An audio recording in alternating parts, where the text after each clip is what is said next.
What happens when you mix cozy autumn vibes with monster horror and dark academia? You get my fall TBR.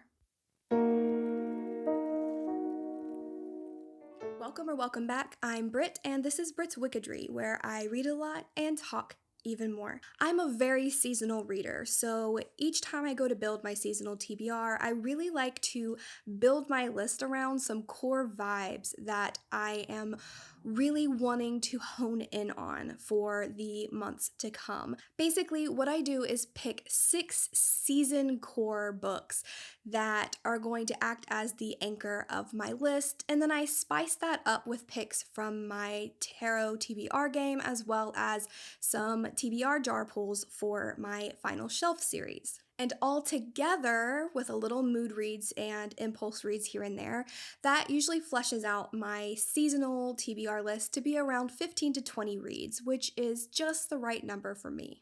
So grab yourself a drink, get cozy, find a comfy sweater or blanket, and let's dive in.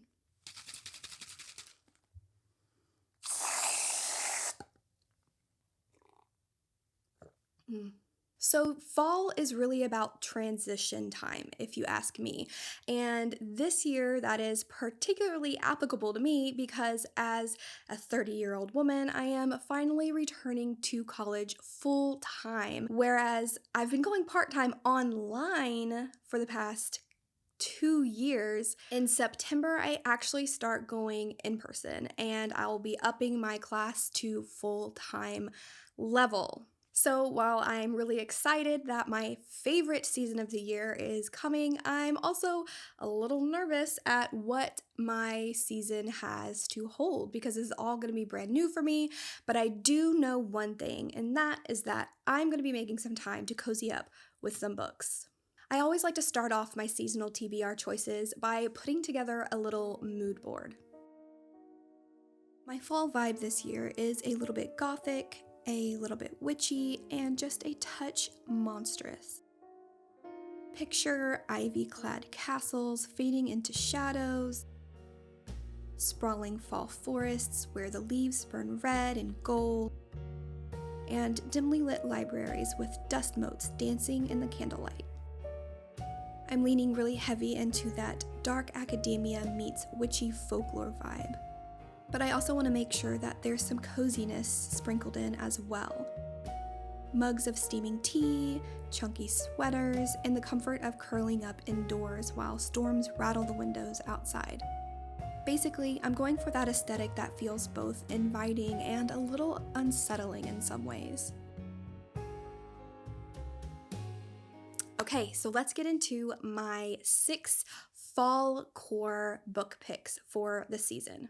So my first pick is Don't Let the Forest In by C.G. Drews. And let's be honest here, the title of this book sounds like a warning that I am absolutely going to ignore. From what I've heard about this story, this is going to be a YA psychological horror that has some like dark fairy tale-esque vibes. We've got 2 boys, Andrew and Thomas, who are wrapped up in this obsessive friendship turned something more type relationship.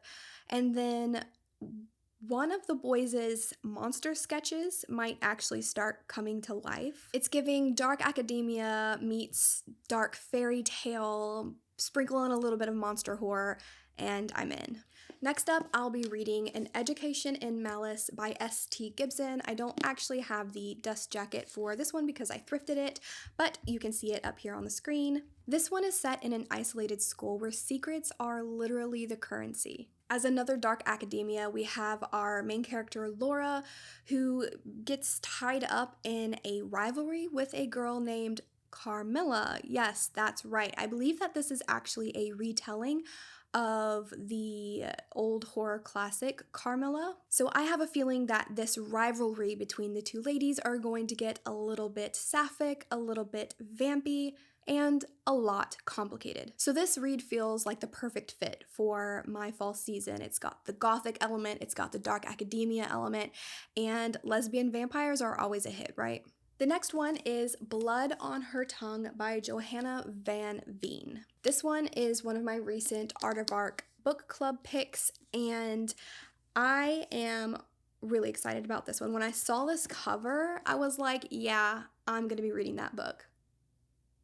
This one is a historical horror based in the Netherlands in 1887, and it follows two twin sisters, one of which begins to get very ill. And as the sickness progresses, she starts to become very violent and very hungry. And so, of course, questions are swirling. What is going on with Sarah? Is it madness? Is it possession? We don't know, but we are going to be finding out. Next up, we have probably my most unhinged pick here on this list, called Someone You Can Build a Nest In by John Wiswell. This one is a dark fantasy horror / monster romance where we have a monster named Sheshin, who is a shapeshifter and is kind of awakened within her lair, attacked by these heroes who are trying to kill the monster, and she flees. But of course, when she flees, she's harmed, and when that happens, she comes across a woman named Homily who kind of takes her in and starts nursing her back to health. And as Sheshin is with Homily, she of course is planning to eat her, but also maybe falling in love with her. And so if this cover doesn't scream like Halloween October read, I don't know what does. So yeah, it's going on my list. And of course, I had to put Slewfoot by Brom on my fall TBR. Last winter, I actually read his book called Krampus, which was obviously all about the mythological creature Krampus and Christmas, and I really loved that story. So I'm excited to dive back into Brom's writing because I absolutely enjoyed it, but this time we're going witchy and we're going historical, and I am literally so freaking pumped. This one is based in colonial Connecticut back in 1666, so we've got a Puritan settlement here. But right outside of this Puritan settlement, something sinister is awakening in the woods. And it seems that we are following a woman who is living in this town whose husband dies, and the brother or uncle or some relative of the husband wants to take over like her land and her home, and when she doesn't give in to his desires, from what it sounds like, he begins to start labeling her as a witch. This woman and this spirit in the woods makes a kind of alliance to work together to basically defeat their enemies. And that's about all that I know of this. I don't know how dark it gets or how much of a horror it is versus a like historical literary fantasy, but we shall see, because one of my absolute favorite things that I'm hoping gets woven into this is religious horror, and of course I love anything witchy, and so this feels like it's going to have both of those things plus some folklore-ish stuff thrown in, and I'm just really excited for this one. So those are my 6 fall core choices for this season that I will be reading throughout September, October, and November. As you can tell, I've got lots of dark academia, lots of gothic, lots of witchy, and I literally cannot wait to dive in. But that's not all, because as I mentioned in the beginning of this video, every season I also play my tarot TBR game where I pull some tarot cards.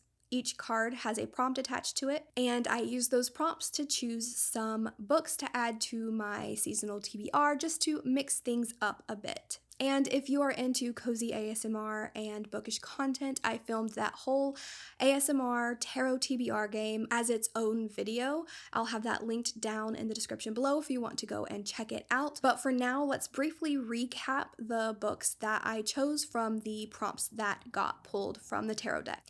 The first one is A Killing Cold by Kate Alice Marshall, and this one is a kind of wintry thriller. I don't know a ton about this one, but what I have read tells me that this one is about a woman who gets like swept up in this whirlwind romance, and she goes with this man to go on like a winter retreat with his family. However, when she gets there, things just aren't adding up, and she begins to like question everything, especially when she finds a picture of herself as a child taken at that estate. And so I have a feeling that it's going to be kind of creepy. It's got that isolated setting, so there's going to be those claustrophobia feels. And even though it's got wintry vibes, I think it's going to fit in really well, especially maybe towards November, the end of November, where the weather is really starting to change and get chilly. The next pick from that video was the Dollhouse Academy, which I'm going to be listening to on audio this fall. The Dollhouse Academy is actually another dark academia story. I think it also might be YA, or at least I hope so, because when I chose it, that's the impression I was under, but now after looking a little bit more, I'm not 100% sure it's YA, but it might be. But basically this one is about two friends in an academy that, although they're friends, they also have quite a bit of like jealousy and rivalry between them, because this academy is like a talent academy. So one of them is getting fame and popularity a lot more than the other one is, and that's beginning to cause some tension in their friendship. And then from the sounds of it, there is something going on within the school itself that is turning a little bit sinister, so I'm very curious to see where that goes. And then my tarot deck decided to give me a nice little palette cleanser with the Pumpkin Spice Cafe. This one is written by Lori Gilmore. It's available on KU, and from the sounds of it, it's gonna be like pure cozy romance vibes set in fall, which could easily be just what I need in the middle of all these other dark gothic reads that I've got planned for my fall season. But basically this one is about a woman who inherits her aunt's cafe, and then we have like a local farmer in the town, and we're going to have some romance going on between these two people, and I'm down for it. I don't know much else besides the fact that it's grumpy sunshine, and that I'm going to be giving it a go. And finally, the last pick from my tarot TBR game was Such Sharp Teeth from Rachel Harrison. This one is a werewolf horror novel, as it says here on the cover, and I don't know much else beyond that except for the fact that it follows a young woman as she begins to go through some kind of transition, which really isn't that mysterious because from the sounds of it, she's turning into a werewolf, and we are going to follow her through this transition, and we are going to see where that goes.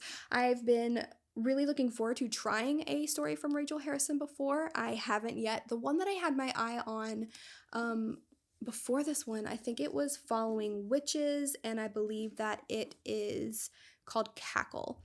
And from what I know about Rachel Harrison's writing is that she does a good job of balancing like dark and comedy, and so yeah, I'm ready for the vibes. I'm ready to read it and see what I think. So we've got my fall core picks, we've covered my tarot TBR picks, and finally it's time to make the first pull for the series that I'm doing called The Final Shelf. If you haven't watched The Final Shelf episode 0, just to quickly summarize what it is, I'm basically building my physical book collection from scratch. And each book on my shelf basically goes through the rating process to see if it is going to make it onto my final shelf, which is basically my permanent book collection, or if it's going to get slashed and be unhauled. Through that, the way that I choose my choices for this is that every book I buy gets put into my TBR jar, and I pull from that jar randomly, and it tells me what book I'm going to read. And so I'm not going to pull all of the books for episode 1 in this video because I just pull them one at a time, but what I am going to do is pull the first one. So let me go get the jar. All right, I've got the jar. Let's open her up, and I am just going to stick my hand in here and pull a random slip of paper. The different colors do mean different things, and let's see what we get. Okay, we have peach, and I cannot remember for the life of me what peach means. So let's open her up and let's see. Can you read that? Let's see. What Kind of Paradise by Janelle Brown. Okay, so peach is thriller or mystery. Okay, yes, so this is What Kind of Paradise by Janelle Brown.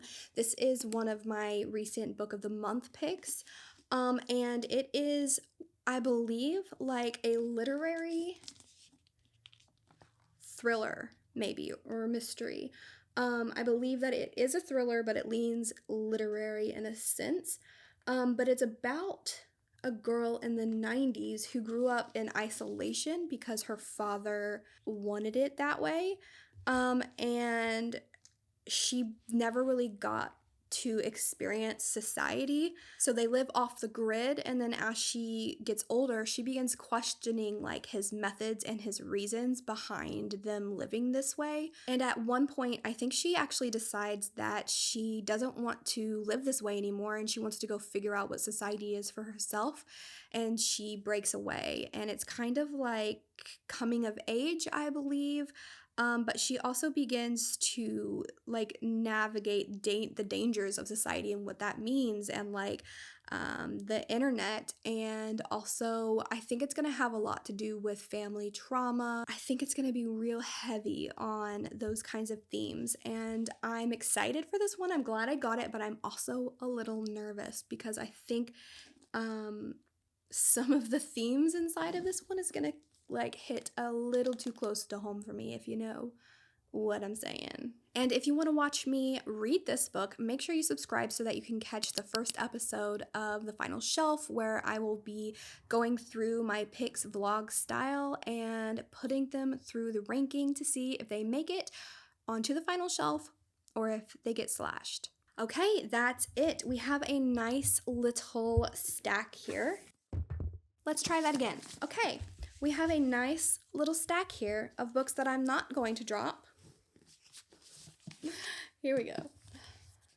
Yes, lots of vibes, lots of good picks. I think that this is going to be a really, really good fall season for me. I am so excited to dig into all of these. Let me know what you think about my fall picks, and let me know what you're reading this season down in the comments as well. What kind of vibes do you personally go for in the fall? Are you like me and you like dark academia and monster horror and witchy things, or do you reach for something different? Either way, I'm always down for chatting books. But that's all for me today, guys. Thank you for joining me and hanging out, and I will see you next time. Bye!